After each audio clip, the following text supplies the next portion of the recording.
Hai, assalamualaikum warahmatullahi wabarakatuh. Apa kabar teman-teman? Semoga dalam keadaan sehat walafiat ya. Tetap semangat beraktivitas. Yang berjualan semoga laris manis. Yang beraktivitas lain semoga lancar dan sukses selalu.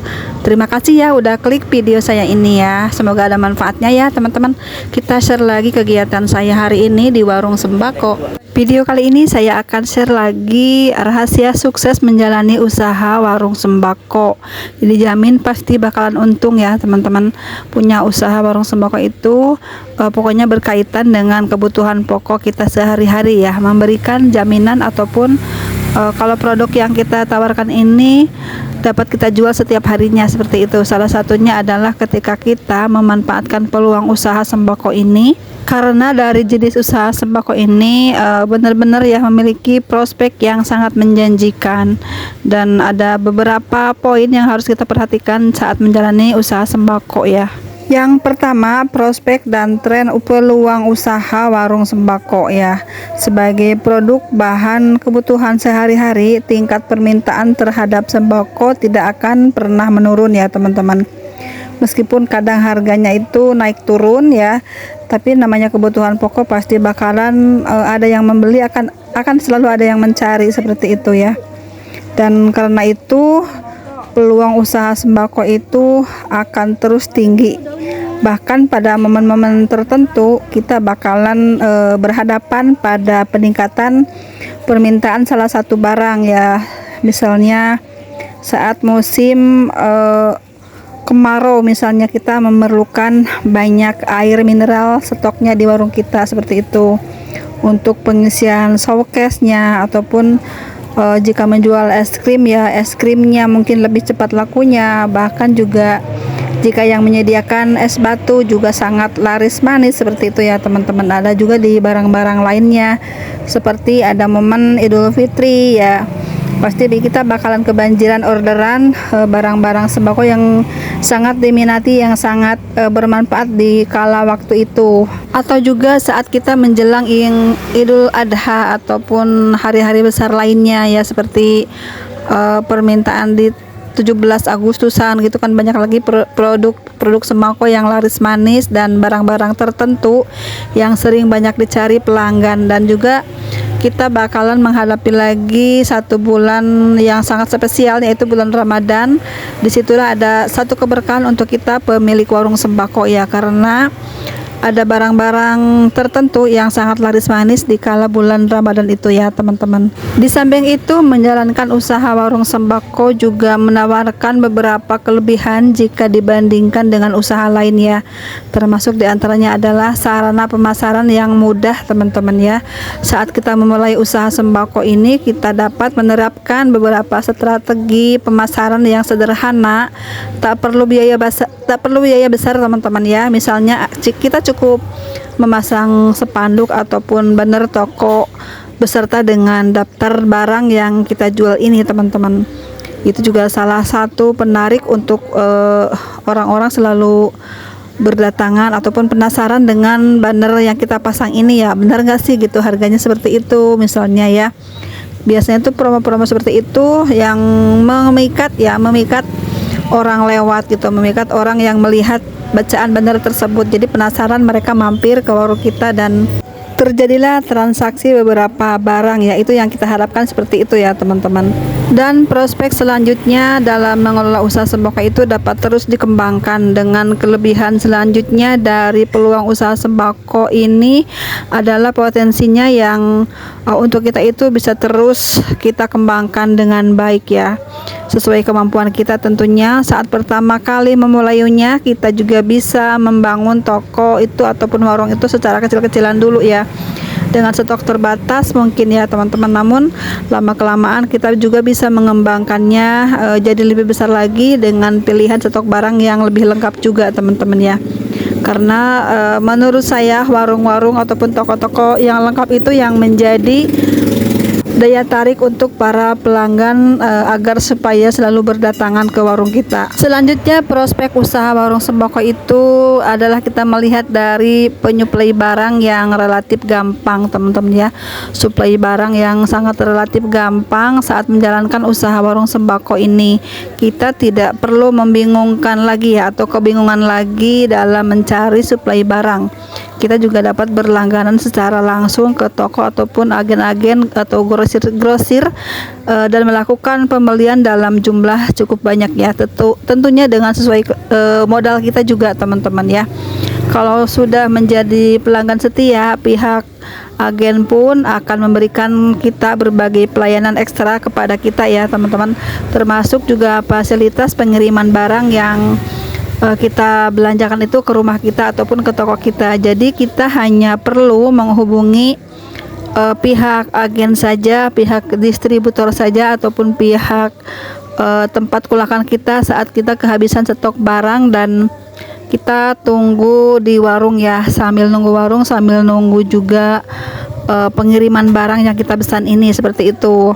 Jadi untuk barang-barang sembako ini sangat mudah didapatkan. Kita bisa belanja kemana saja ya Pak, apalagi sekarang ini ya, kita bisa belanja secara online, membeli barang-barang sembako untuk kita jual di warung kita ini. Poin selanjutnya dalam kita menjalani usaha sembako itu dengan kita memiliki modal usaha yang sangat fleksibel banget ya.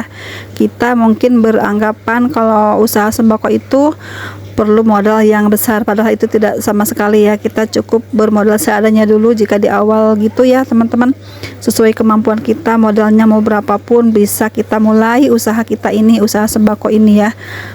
Padahal tuh sebaliknya ya, usaha sembako itu sangat mudah banget ya, teman-teman. Tergantung niat kita gitu. Usaha ini kita dapat jalankan juga dengan kebutuhan modal ataupun sesuai dengan keadaan kita. Modal usaha yang sangat fleksibel ya di dalam menjalani usaha sembako itu, baik kita memiliki modal besar ataupun modal kecil, kita sama-sama bisa memulainya ya. Mungkin perbedaannya, jika modal kecil ya kita mungkin terbatas ketersediaan barangnya, dan jika kita mempunyai modal besar pastinya kita juga tahu sendiri ya, stoknya akan melimpah dan berbagai macam barang akan kita punya di warung kita ya. Untuk di awal tuh seperti itu bedanya ya, antara modal kecil dan modal besar itu seperti itu. Misalnya kita punya modal terbatas dan kita juga bisa memilih hanya menawarkan beberapa produk sembako berupa barang-barang yang sangat penting terlebih dahulu ya, untuk keperluan di dapur, misalnya keperluan memasak ataupun keperluan kebersihan seperti alat mandi, alat cuci gitu ya, seperti itu, pewangi ataupun gula kopi gitu ya, teman-teman. Dan nanti jika sudah mencukupi modalnya kita bisa tambahkan lagi. Dan kita juga harus jeli melihat pasar ya, harusnya yang seperti apa barang yang kita jual ini. Kebanyakan tuh permintaan di barang apa, seperti itu. Kita harus teliti itu ya, teman-teman. Kalau tingkat permintaannya meningkat, kita siapkan mungkin bisa kartonan gitu, bisa lusinan seperti itu ya. Dan kita juga bisa membeli dengan sedikit-sedikit dulu ya di awal membuka usaha ini, teman-teman.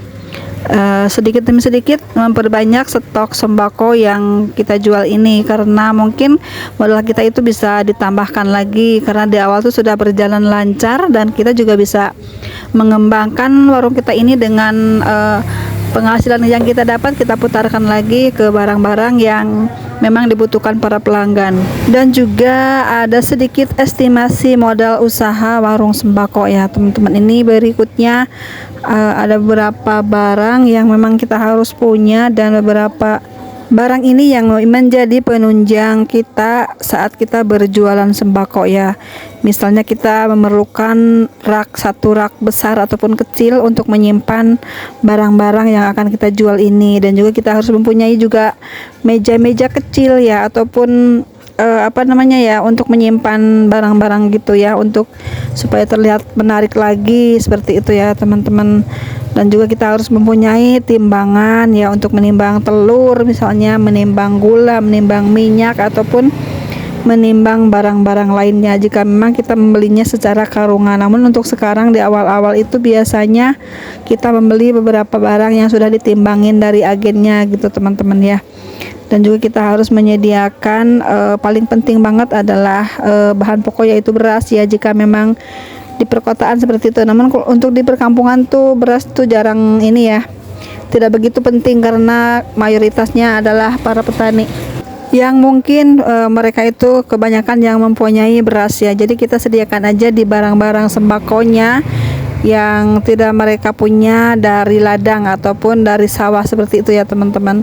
Dan itu juga barang-barang yang sangat penting yang wajib kita punya di warung sembako ya. Selain beras tuh banyak banget kebutuhan-kebutuhan lain yang harus kita penuhi di warung sembako ya, seperti minyak goreng, terigu, gula, dan sekarang tuh mie instan juga jadi salah satu barang wajib yang harus kita punya di warung sembako teman-teman.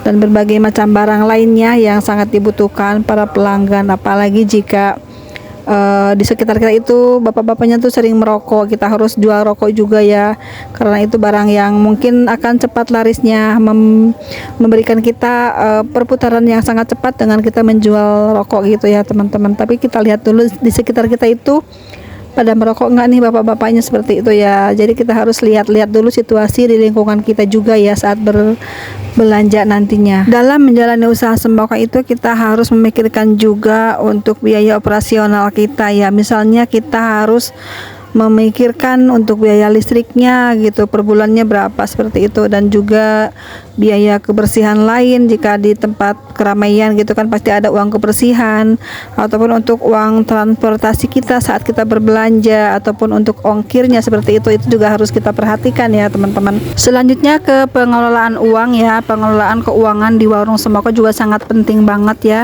Saat kita memulai usaha sembako itu kita perlu menerapkan pengelolaan keuangan yang sangat disiplin ya teman-teman. Lakukanlah pemisahan antara uang pribadi dan juga uang warung ya teman-teman. Dengan cara begitu kita modal usaha kita itu tidak akan terpakai untuk kebutuhan pribadi kita, dan untuk kebutuhan lainnya mungkin kita bisa ambil dari laba yang kita dapatkan dari jualan kita ini.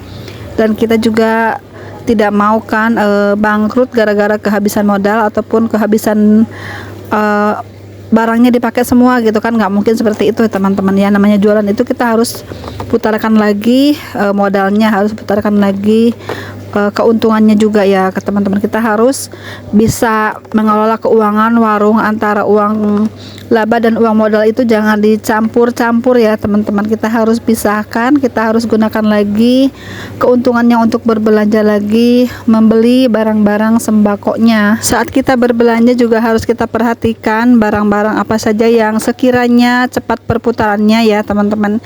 Yang cepat lakunya itu barang apa aja di warung kita ya. Kita sesuaikan dengan kebutuhan para pelanggan kita. Jika kita sudah memiliki modal yang lumayan ya, kita bisa mengembangkan lagi usaha kita ini dengan cara melengkapi beberapa barang kebutuhan lainnya selain barang-barang sembako ya. Itu dulu teman-teman sharing saya kali ini, semoga ada manfaatnya ya. Mohon maaf jika ada kata-kata yang kurang berkenan, mohon dikoreksi juga ya. Terima kasih sudah menonton, sampai jumpa di video selanjutnya. Assalamualaikum warahmatullahi wabarakatuh.